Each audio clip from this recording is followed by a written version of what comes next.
ready.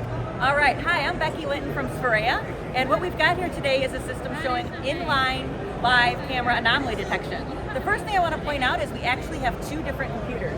This is just a laptop that we're using for a scene generator. So if you look, I can change between different images, and they're very slightly different there.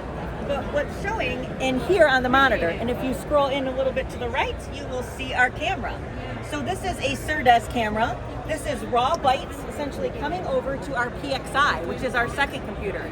So here we have our high performance controller in an NI PXIe chassis, and this is a deserializer card. So we're taking the serialized data, deserializing it, and we're sending it over to a RADX GPU. That GPU is where we do all of our image processing and analysis.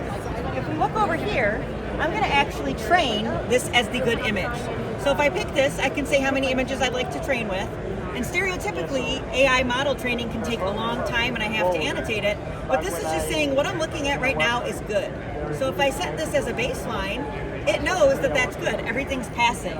If I move to my bad image, you can see that we have a license plate and it has detected the SPHEREA, and it's also detecting a little bit of an offset here. There was an ultrasonic sensor that's been removed. And now it's passing again, we are back to our good image.